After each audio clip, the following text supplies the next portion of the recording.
All right. Hi, everybody. Let's see if I can get my slides to work the way I want to.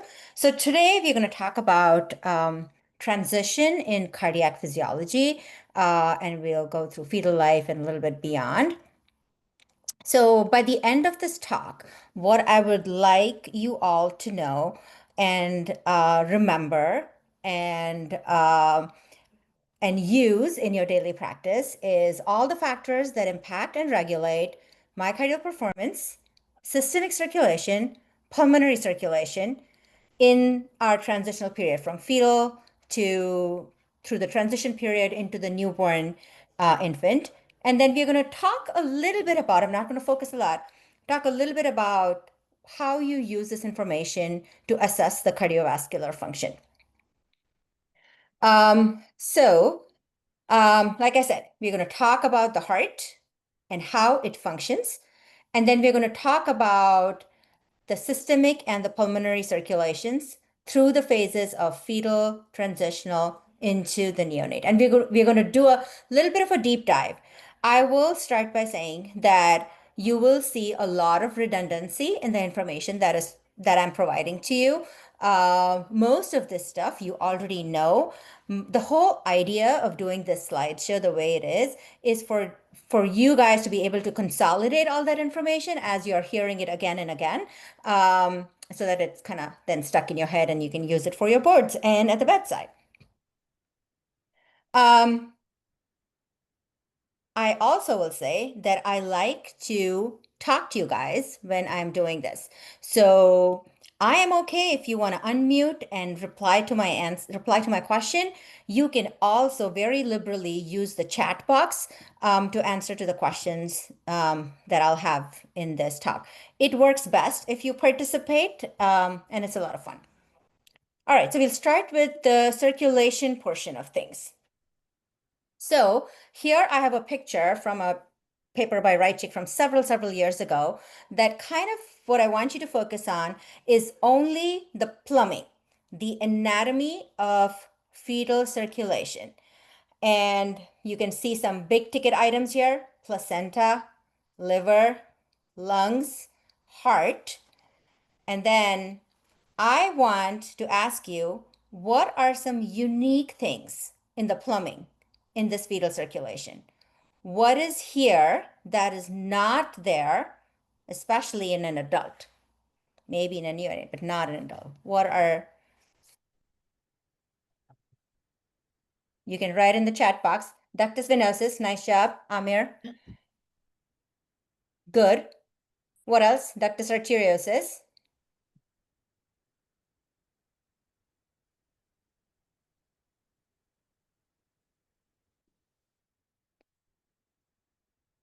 One key one more, which could be present in some The adults. placenta is not one Placenta, there. yeah, placenta is very important. It's number one on the list.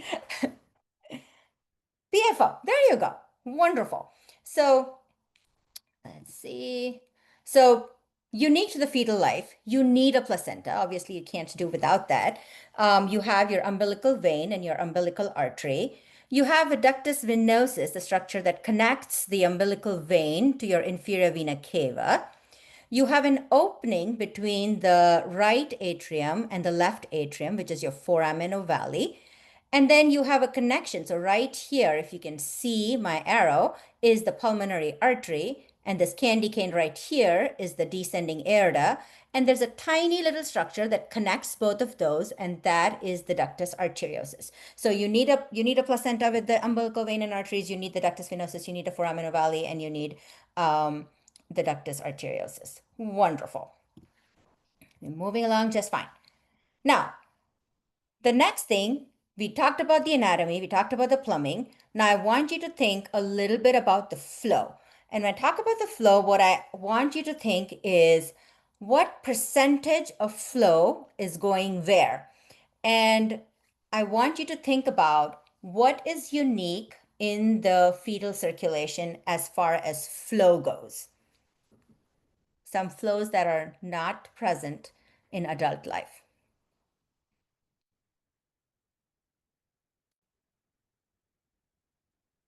You already gave me limited blood flow to the lungs. Great.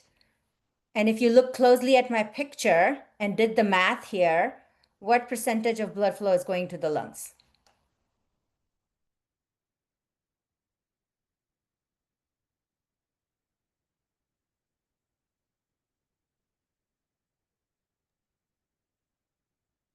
Ten percent, 10%, under 10%. 4%. Somebody said 4, but Deepak, you have to do the math. There's 4 going to each branch pulmonary artery. 4 to the right, 4 to the left, just about. And, this is not a, under 10 somewhere is pretty close. But here you go. Wonderful. So very little blood flow going to the lungs. What else is different in fetal circulation? Flow through the PFO. Excellent. What direction does that flow go in fetal life? Through the PFO. Right to left.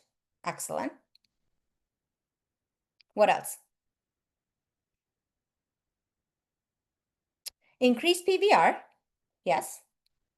You have a duct. Yes. What about the flow through the duct? Right to left through the duct. And again, pay attention to my picture on there. What percentage of flow is going through the duct?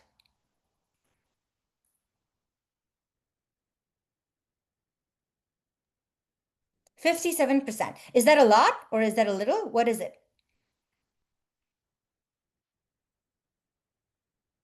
A lot, right. So if you notice, so I'm going to move on to my next slide so we can talk about this a little bit. So you have a high PVR, fluid-filled lung, somebody mentioned that. You have a low SVR because you have a very compliant placenta, and that compliant bed allows for a lot of blood flow to go over there and overall decreases the resistance in the systemic circulation. We talked about very little flow going to the lungs. And look at this. Notice how the right ventricle, 65% of your cardiac output is coming from the right ventricle. And all your shunts are right to left. Your duct is going from the PA to the aorta. Your foramen ovale flow is going from the RA to the LA. And then a big chunk of the blood flow in your right. When you compare the two ventricles, your right ventricle is providing, when you add these up to 100%, your right ventricle is your dominant ventricle, supplying 65% of the cardiac output, most of which is headed via the ductus into your descending aorta. Now, if you think about this, the one thing that is important here is that this concept of high PVR and low SVR and how it impacts the flow of blood has to stick in your head, because we are going to keep coming back to PVR and SVR. And all through the transition, that is what is going to make a lot of sense, both in a normal state, how things are going to change, and also in abnormal state when a child is sick for whatever reason, respiratory, cardiac, GI, sepsis, whatever it may be. So keep the PVR and the SVR in your head as you are thinking about the flow in a fetal circulation going on to a neonatal postnatal circulation. All right. So now we already know the plumbing, we already know the pathways, we already know which direction the blood flow is going. Um, and I will recap it for you. So here's placenta. We have umbilical vein connects to the ductus venosus, which then pushes the blood in through the IVC, and the ductus venosus flow goes preferentially across the patent foramen ovale into your LA and your LV, and that preferentially goes out to your ascending aorta and your head and neck vessels. And then obviously the rest of the body from the head and neck and the remaining IVC flow from the rest of your body below the liver comes back into the IVC, and that mixed blood kind of goes into your RV, which then goes across the duct into the descending aorta. Now we know the pathway, so we know the anatomy. We know the flow directions. So we are going to focus a little bit on oxygen saturation. In this circuit, in this picture here, where is oxygenation taking place primarily?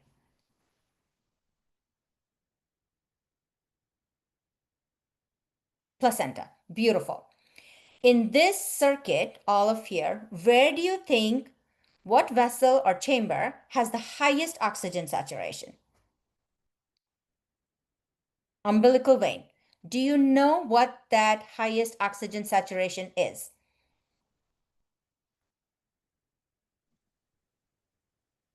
When the oxygenated blood from the maternal placenta is making its way via the umbilical vein into the ductus venosus, what is the saturation of that oxygen? Try again, somewhere in between those numbers. Yeah, just about 75% is where we are on an umbilical vein oxygen saturation. Now, where in this circuit is the lowest oxygen saturation?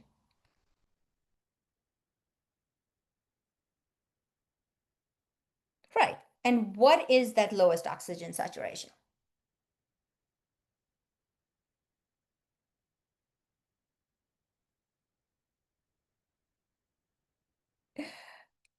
Okay, let's see. Let's see where we are at that with that. So, um, here is our path and our oxygen sats. We start off, as you guys said, somewhere between 70 to 80%, so about 75%. This is the highest oxygenated blood in the fetal circulation. It has not gotten to the heart yet, but this is about 70 to 80%. It's going to come via the umbilical vein, go across the ductus venosus, and remember, it gets preferentially streamed. If you notice, if there's colors to this, high, medium, low oxygenation. So the darkest red that you see here, watch it go here. And this darkest red, because of the way the ductus venosus angle is as it enters the RA, and because of the eustachian valve of the IVC, that the highest oxygenated blood of about 75% makes its way across the foraminal valley. And as it does that, it still mixes a little bit with the blue blood coming back into the SVC and the other IVC flow. And it gets to about 65% by the time it gets into your LA. LA to LV, there's no shunts here. There's nothing else that changes it. So you're down again to 65%. And as you eject that preferentially streamed blood across the LV outflow tract into your aorta, into your coronaries, up the ascending aorta, into your head and neck vessels, your head and neck vessels are getting the within the body, so to speak, not the umbilical vein, within the body, so to speak, the highest oxygen saturation in fetal life, which is only 65%. So think about it. The brain, which we preferentially are trying to give the highest oxygen saturation, still is functioning in a relatively hypoxemic environment, only at 65%.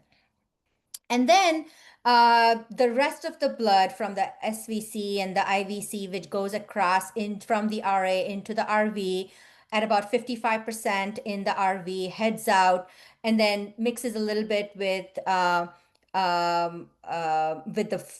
red blood coming from the aorta here, and that 55% turns into 60%. And that is what the rest of the body, if you look at the descending aorta, gets. So that is what the descending aorta gets in terms of oxygen saturation. So there's really, we always talk about this preferential blood flow to the brain, but remember, that's not a huge difference. 65% to the brain, 60% to the body. And then your umbilical vein, it doesn't really go down low into the 20s at about 40%, the umbilical arteries as they come back into the placenta. All right, great. So now we know the anatomy. Now we know the flow, where the flow goes, and we know what the oxygenation is like. So then, to initiate transitional circulation, what are two key things that have to happen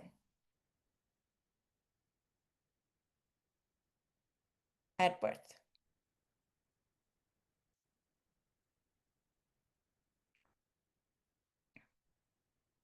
PVR drop, but something has to happen to make the PVR drop. Let's see, I'm going to check your chat emails. You guys are fast. Cut the placental supply. Yes. So clamping your umbilical cord, and then taking a breath. Excellent. So taking a breath and clamping your umbilical cord are your two key things that have to happen to initiate the transitional circulation. So if you think about the lungs, before I go on to the next slide because it has the answer on it, I'm going to ask you, what happens when the baby takes the first breath, leading to the drop in PVR? What does that breath do?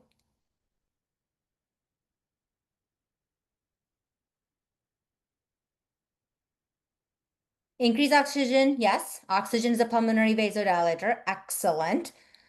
And it drops your PVR. What are some other substances, some metabolic substances that also contribute to this?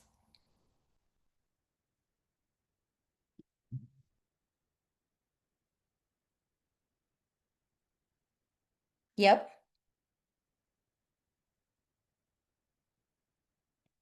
Great. So metabolites of prostaglandin, bradykinins, or histamine are the nitric oxide complex. And this leads to pulmonary a drop in PVR. And then before I go to the next slide, when the umbilical cord is clamped, what changes?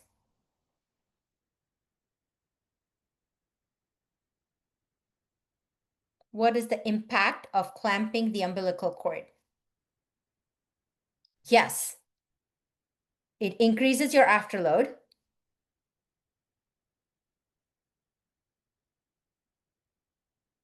So what does that mean in terms of SVR? Increases SVR. Beautiful. And with the placenta out of the picture, that is also, remember, our placenta was our low uh, vascular resistance structure that was allowing all the blood to be there. But now with the placenta out of the picture, you have removed that low resistance from the circuit and your LV is exposed to that afterload. What is the other thing that happened when you clamped the, what was the other structure that is there when you clamp the umbilical cord? The impact that you're talking about is all from clamping the umbilical artery. What happened when you clamp the umbilical vein portion of things?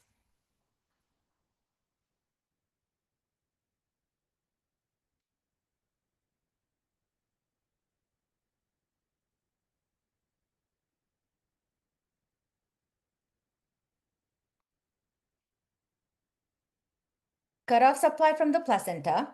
Okay. How about the blood supply that was?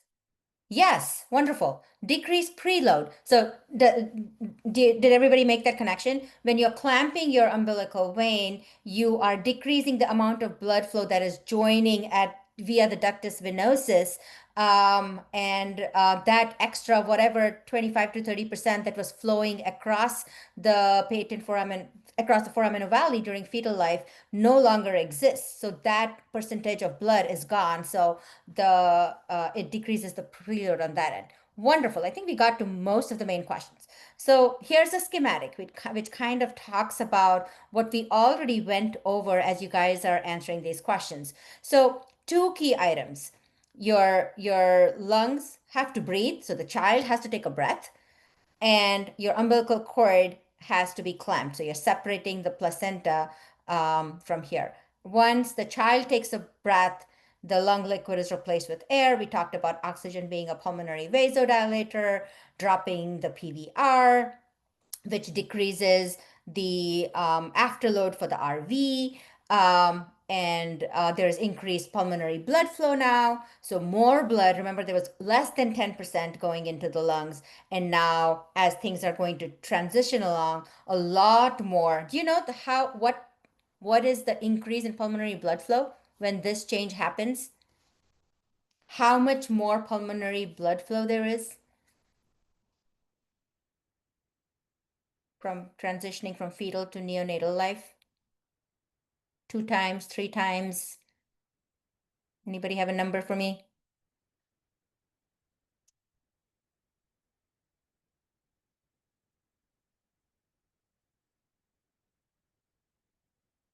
A lot more.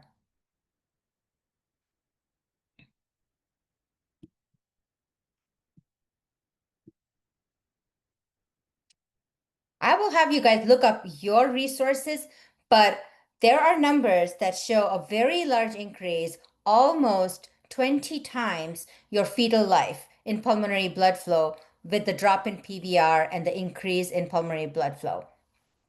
Send me a message if that number is not right. But again, the bottom line is a lot of increased pulmonary blood flow. And subsequently, with the increased pulmonary blood flow, you're going to have all that blood flow. If it goes to the lungs, it's going to come back from the lungs. And so now your left atrium is going to see a lot more pulmonary venous return. So your LA is going to fill up. Now, if your LA is going to fill up and your LA pressure is going to be high, and remember your RV pressure has dropped because the PVR has dropped, so your RA pressure has dropped, what do you think is going to happen to this atrial communication or our foramen ovale flap? Yeah, it'll go left to right because that flap can essentially get occluded once the left atrial pressure exceeds the right atrial pressure. If there is still an opening in the flap, you will see a left to right shunt, which will eventually close in a few days, 2 weeks, 2 months, 2 years, and then remain open in 25% of adults. But again, closure of some form of closure of PFO or transitioning from a right, which was purely right to left, remember, in fetal life is now going to be left to right. All right. And then, so that is what happens with the lungs being, with the baby taking a breath. And then the other thing that we are doing here is we are clamping. So we talked about this. We constricted the umbilical arteries and we decrease a venous umbilical vein blood flow. We got the placental, low resistance placental circuit out of the way, and we are going to have a lot more SVR. So now pressure is going to build up in this systemic circulation, and now your kiddo is going to have a blood pressure that you will be able to measure. All right. So moving along, I'm going to take a couple more moments to address the PFO, the duct, and the ductus venosus because those changes are important. So what happens to your ductus venosus? In fetal circulation, it was doing a good job getting oxygenated blood from the umbilical vein to the IVC. It was a source of preload. What is going to happen in transition and beyond?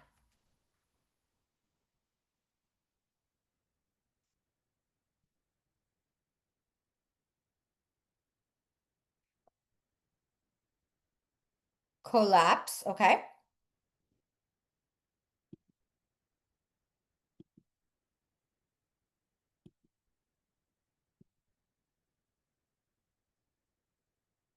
And eventually close. And it'll take away the source of that preload from the ductus venosus.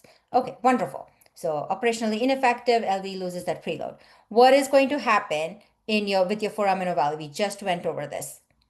In fetal circulation, we were right to left because our PVR was high. We were getting ductus venosus flow into the right atrium, and our right atrial pressure was greater than our left atrial pressure. What changes on this side, and what will be the final outcome?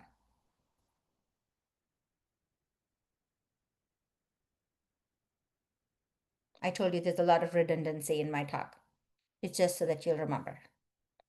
Yes, increase in LA pressure causes it to close. Wonderful. So it's going to go left to right first, and then eventually it's going to close because our PVR dropped. We don't have blood from the ductus venosus anymore, and our LA pressure is higher than our RA pressure. Okay, last one. Ductus arteriosus. In fetal circulation, remember, all shunts in fetal circulation are right to left. So which means right is pulmonary artery, left is aorta. Fetal circulation, pulmonary artery to aorta, with most of the PA flow going to the ductus arteriosus, only less than 10% to the lungs.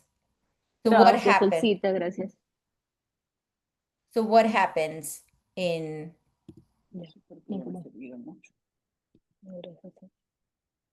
transitional circulation?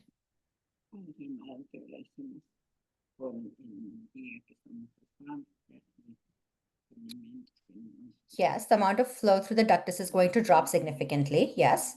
What else?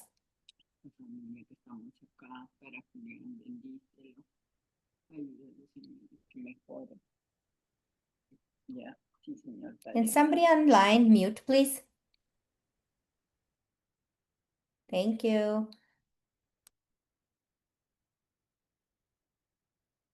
So what happens initially, right after birth? If you did an echo, like right after, what is the likely blood flow that you're going to see across the ductus?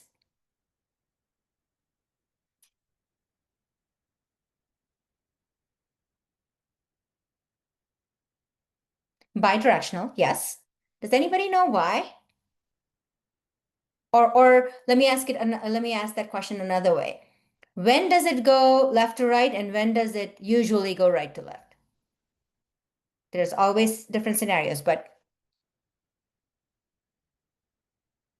usually.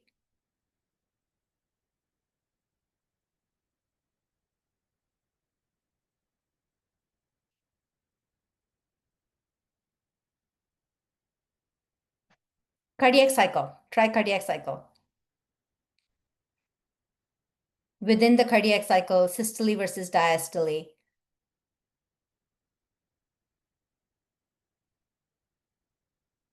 Yes, it's bidirectional because of changes in systemic versus pulmonary pressures in parts of the cardiac cycle. So increase in systole. So you're going to see right to left flow in systole and then left to right flow in diastole. Yeah, wonderful. And then eventually you're going to see a transition. So initially maybe bidirectional for an hour maybe or not, and then go on to become left to right. What are the things, before I go on to the next slide, what are the things that cause this change in the ductus arteriosus? What are the different things? Oxygen saturation, yes. So increase oxygen.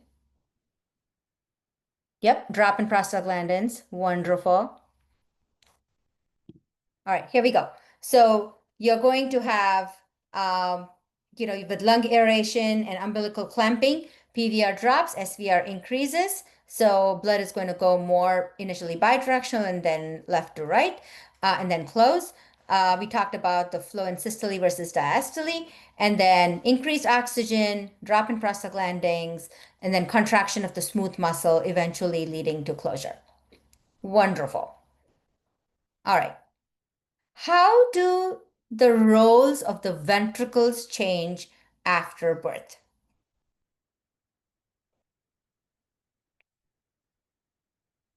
We talked about how the right ventricle was different than the left ventricle in fetal life. What did we talk about that in our initial slides? What did we say?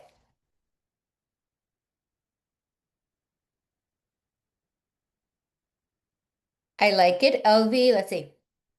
Um, LV and RV are going to need to pump equal amounts of blood. Wonderful. We are moving from fetal circulation that sort of runs in parallel to postnatal circulation that is more in series. Um, there's going to be an LV pressure increase. Yes. And LV is going to take over majority of the cardiac output. What do you guys remember from our initial slides? What was our RV cardiac output as compared to the LV in fetal life? What percentage of your cardiac output came from the RV? 65%. Yeah. And the LV was only 35%. So in fetal life, your RV is your dominant ventricle. It's a RV dominant system with higher pressures in the RV because remember, your lungs are under fluid, high PVR. RV is pushing against very high resistance. And also based on how the flow is, 65% of your cardiac output is coming from your RV. All right. So then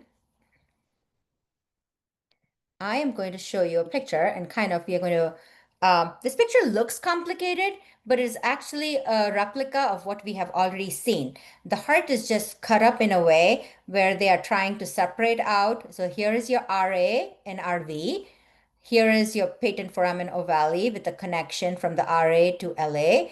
Here is your LV. And on the left here is the fetal circulation with the placenta, and on the right here is the neonatal circulation with the cord clamped. You can see in fetal circulation, lungs are fluid filled, high PVR, liquid lung on the neonatal side, low PVR, air filled lung, lots of oxygenation happening. And what happens is with the drop in PVR, we know originally our RV was the dominant force, 65% of the cardiac output going from here, and essentially skipping the lungs, not very much. See the dotted line, not very much goes to the lungs. Most of it goes through the duct into the aorta.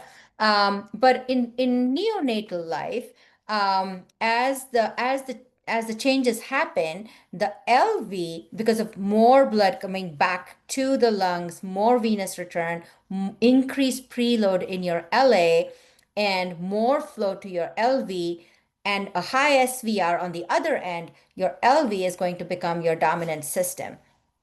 And your RV is now going to turn into a low resistance pulmonary circulation system. So if you think about it, the RV does not have to work as hard anymore. If you notice a lot of echo reports in the first few days of life, if you get an echo for something, you will notice a lot of those echoes says RV is dilated, RV is hypertrophied. That is a normal thing that we see in an RV dominant fetal circulation. And for the first few days, that RV is going to take some time to adapt and change with the drop in PVR. And once that is done, the wall thickness and the mass of the RV changes, and it loses its hypertrophic state, it loses its dilated state. It becomes a nice, happy, low pressure system RV that's cruising along. The LV then takes into gear and really has to work hard. And that is where, the pressures kick in. You now have a blood pressure, and the LV becomes your dominating force, and you are going to have fluid in series. So we're going to talk about that in the um, next slide. I'm trying to see if I have a question on that slide before I give away the answer. Maybe not. Let's go. So here is a slide that I don't want to confuse you. These are all versions of the same thing that we have been seeing. I just wanted to bring attention to the fact. Remember, the fetal life, the circulation is sort of parallel. Remember, your total cardiac output going finally out your descending aorta is 100%, because everything is moving in parallel and it's using shunts of the patent foraminal valley, the shunt of the ductus to kind of bring all the blood together. But after postnatal life, once all the shunts are gone, it is very much a serial circulation. Blood starts from one spot and goes all the way around, and you have both things running together. So the important thing is we talked about how all the shunts change. We obviously know the site of gas exchange changes from placenta to the lungs. We saw how all our shunts change. There is a drop in the perfusion rate in ml per kilo per minute overall.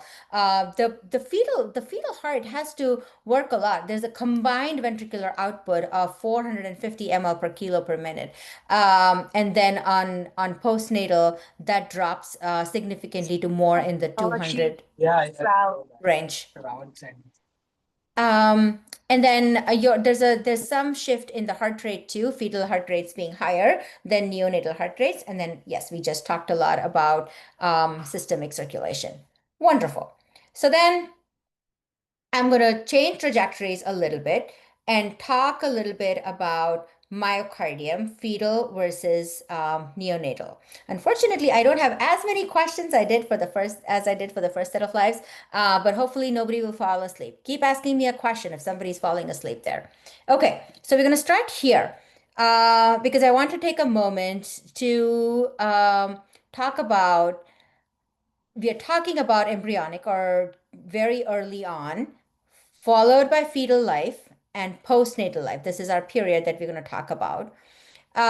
This slide in particular was to look at the factors that influence cardiac development, and then we'll walk our way through each of these.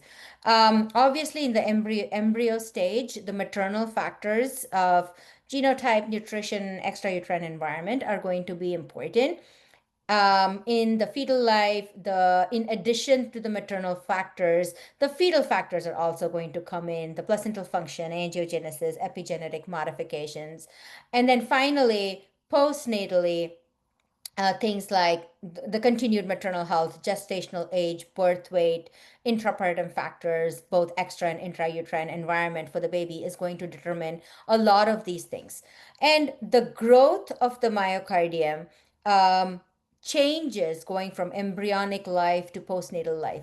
In embryonic life, there's a lot of immature myocardium, immature myocytes, but they are proliferating, they are regenerating, they are being created, new cells are being created, and that continues for a little bit, but eventually we get to a point where there is no growth by proliferation. They don't increase in number anymore, they increase in size, and they align themselves better, they are more mature. So there is growth by hypertrophy in the postnatal phase, as opposed to growth by hyperplasia. During cardiac workload goes up in the postnatal life. Obviously, we talked about the fetal life being a very hypoxemic environment, and the postnatal life being a very oxygen rich environment. Your oxidative capacity also increases as you go from fetal to postnatal life. And then the way you metabolize, you start from a glycolysis, glucose breakdown, to a more oxidative, fatty acid based metabolism as you go through the postnatal life. So I'm going to reiterate some of these factors in the next few slides, so that they stick. So very first, again, coming back to the myocardium difference, the actual, think about first the myocytes. Like I said, they actively divide, are hyperplastic in the fetal myocardium, and they transition to growth. There's an increase in cell size. The cells also are short and round, they become longer and more thinner. The myofibrils, they are they're very disorganized, and there are not a lot of them. And then they decrease in number, but they line up and they get a lot more organized. And as you advance to the adult myocardium, it gets even better. The mitochondria also less developed initially, and then as they mature, gets the whole system gets much better. Collagen to connective tissue, there's a very high water to collagen and connective tissue to contractile tissue ratio. A lot more collagen, less contractile tissue, and then it gets better as we go along. And then as we move further from the neonatal to adult, all those things really continue along that pathway where the disorganized stuff becomes more organized. The connective tissue is replaced by more cardiomyocyte tissue. The mitochondria increase in number. The nuclei become small, and the T tubules become really deep and abundant. Here's a quick pictorial on how the T tubules increase from fetal to adult life with an increase in size. All right, here's a question. Um, Metabolic differences in myocardium, fetal versus neonatal. What is the primary energy source in fetal myocardium?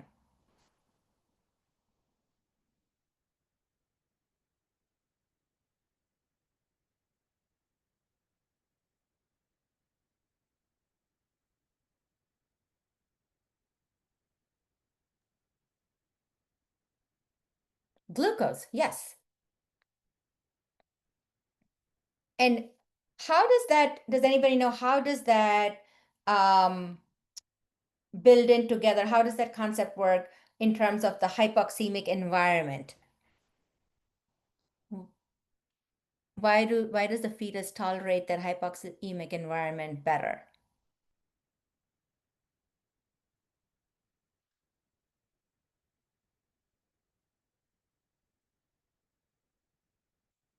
In terms of the metabolism, what type of metabolism does the fetal myocardium use more effectively than an adult, for sure?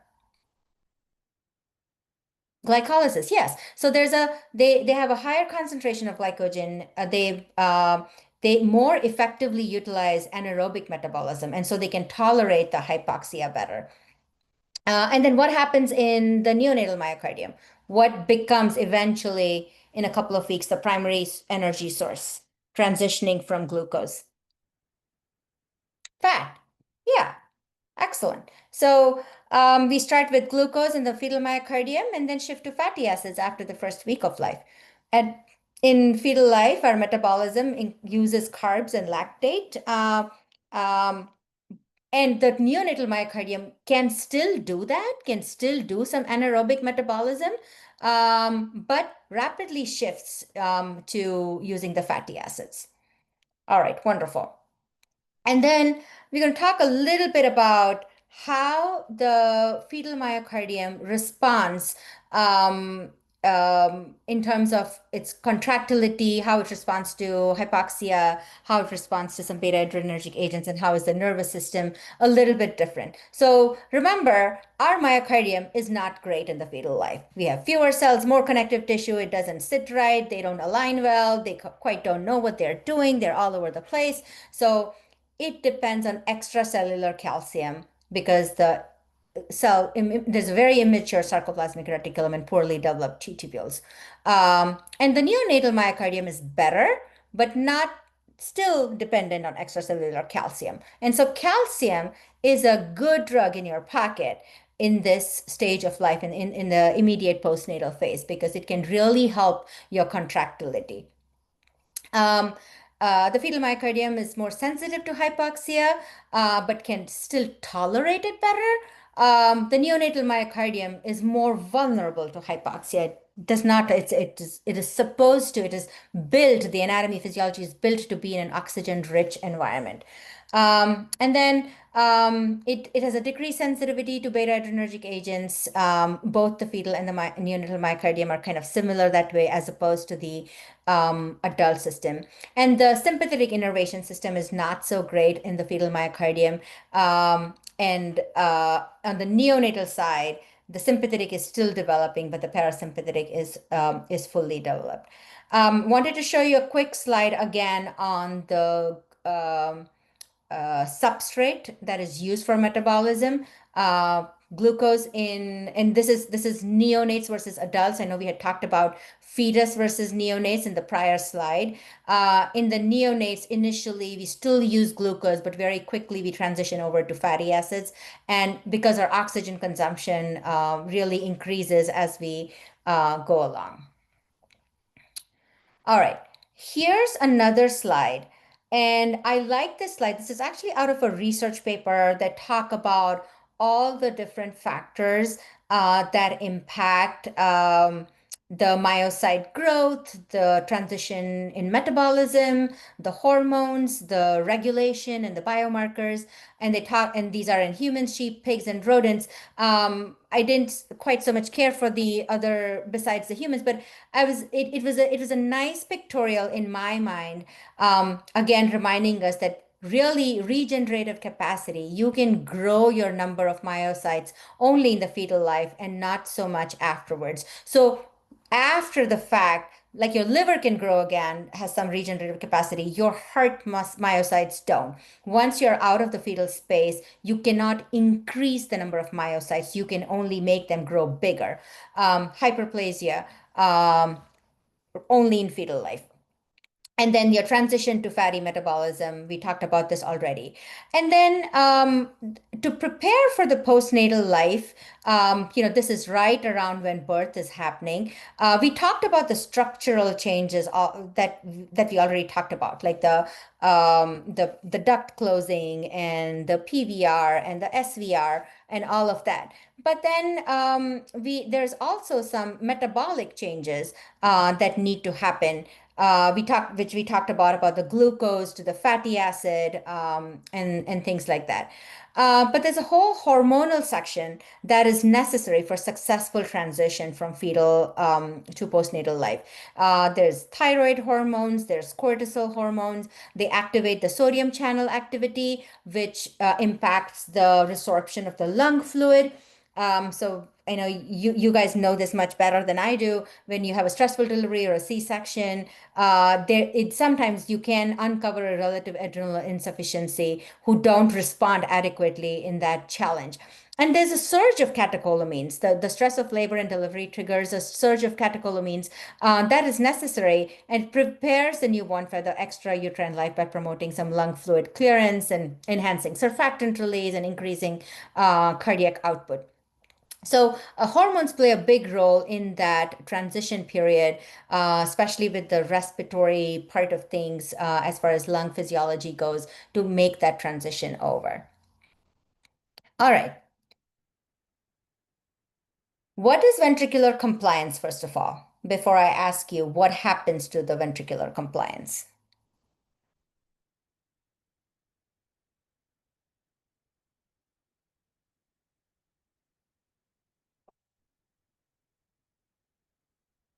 When you think of the word compliance, what comes to mind? How would you describe it to somebody?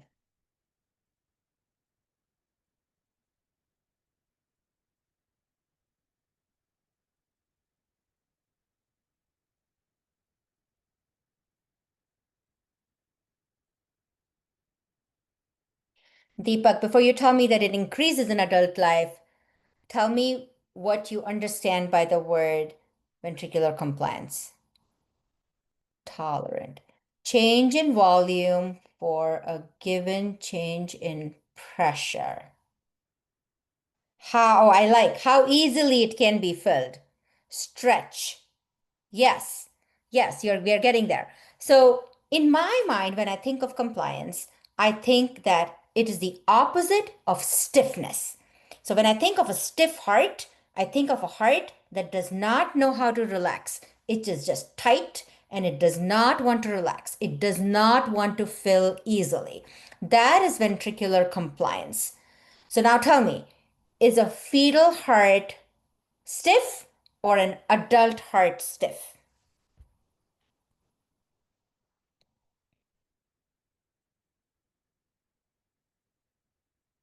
The fetal heart is stiff. Our ventricular compliance is very low in fetal life. Our fetal hearts are like, I'm here. I have immature myocytes. My contractility does not depend on preload. I have to get my heart rate up to do something. Stiff hearts. And by the time you get to adults, I'm going to show you a nice um, pressure volume curve on fetus, neonates, and adults. And just by the slope of these curves, the blue one, the light blue one is the LV, and the purple one is the RV. And you can see in general, the RV is more compliant throughout as compared to the LV, and the compliance improves with age. You can get more volume with a lot less pressure increase in the adult. In the fetus, you start filling up, you are at 6 ml, your pressure is already 15 millimeters of mercury, you're barely at 8 ml, and your pressure is already 25 millimeters of mercury. As opposed to an adult, here we are about 100 ml, 120 ml, and your pressure is still only about 15 millimeters of mercury. So compliance is, volume over pressure. How much volume can you fill? How easily does your heart relax, your ventricle relax? And it improves with age. So stiffer when it's fetal, more compliant, or less stiff when it is older. So how do neonates primarily augment their cardiac output?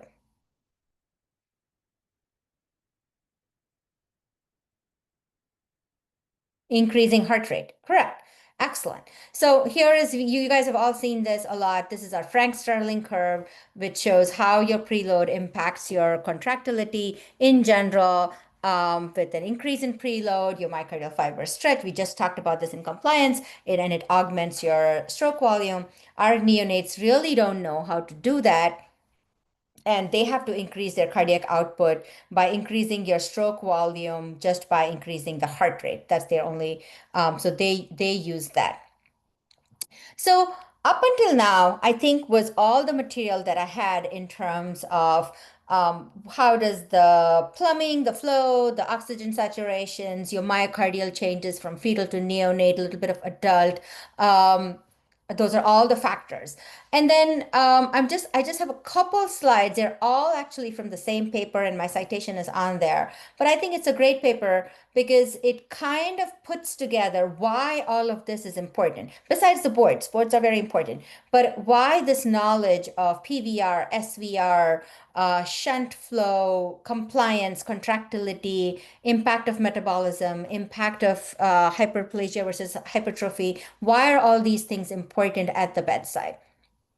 So when you have to assess somebody, assess a baby, really those numbers, nobody, a baby is not born with a cheat sheet of here's my cardiac output and here's my compliance and here's my thing. But you do measure a lot of things on our babies, especially, in the labor and delivery, once a baby is born, trying to make sure, our APGARs are one thing.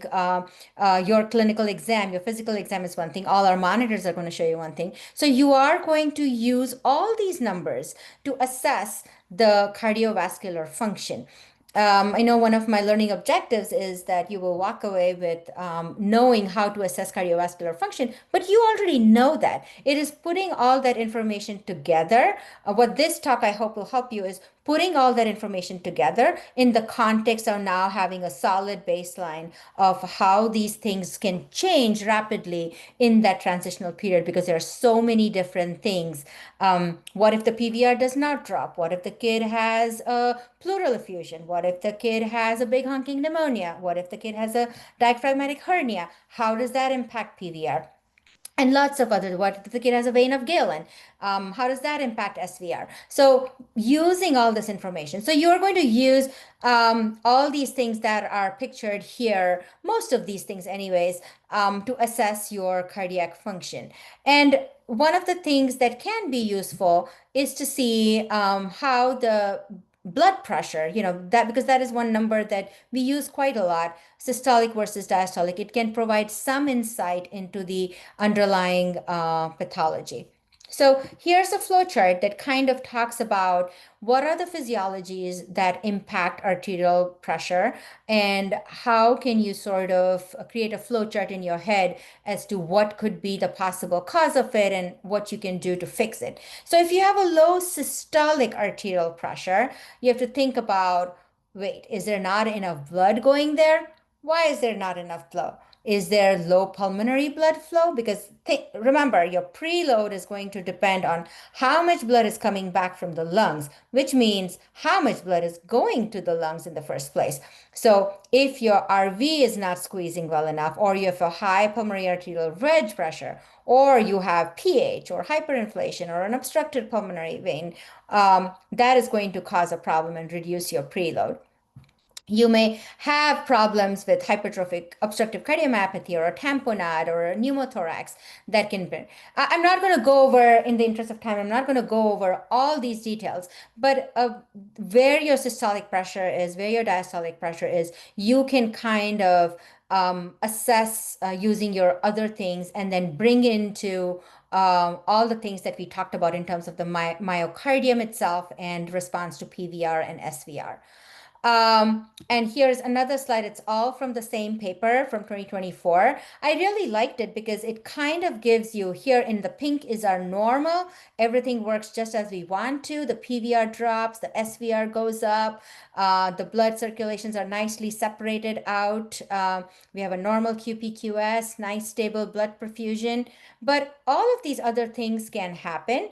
And there are different things that you will do to try and fix those situations using your medications and if needed, other things. So finally, since we have maybe about 3 minutes remaining, if you don't remember, here are some takeaways. We talked about all of this: fetal life versus neonatal life, high PVR, low SVR. All the shunting in fetal life is right to left. It is a circulation series. There is less than 10% blood flow to the lungs. It's an RV dominant cardiac output. Fetuses live in a hypoxemic environment. They have high heart rates. They have immature myocardium. They have a glucose-based metabolism. On the neonatal life, it flips over to a low PVR, high SVR, um, and all your shunts become left to right and eventually close, and so on and so forth. They're the exact opposite of the fetal life. If you don't remember anything from this talk, just remember these top three things. Fetal life, high PVR, low SVR, your shunts are all right to left in your fetal life. If anybody asks you on rounds quickly, what is the ductal flow in fetal life? You should not have to think about it. All your shunts in fetal life are right to left. If they are left to right, there's a problem. Neonatal life, um, the opposite of what we just learned about. That's all I had in my slides. Here is your final slide. Thank you for attending. Please provide feedback. And there are your upcoming lectures. That's all I had. Thank you. That was incredible. And for all of the fellows that are on this, this is very high yield board. Lots of questions I could see coming from this talk. So I hope you will remember to go back and you can find the recording on the YouTube website for ONTPD. Does anybody have any questions that they have today? Let's see. I mean, this was so thorough. I'm not sure. There's a lot of questions. This was, and also thank you everyone for participating. Yeah, that was really great. Thank you guys. It really helps when you guys talk back because then it makes it a lot more interactive and fun. All right. I think that if Wonderful. there are no questions, Dr. Patel, thank you so much for joining us today. Um, Absolutely. this was very wonderful and exactly what we were looking for. So thank you. Wonderful. All Nice to right. see you guys. Bye bye. Bye.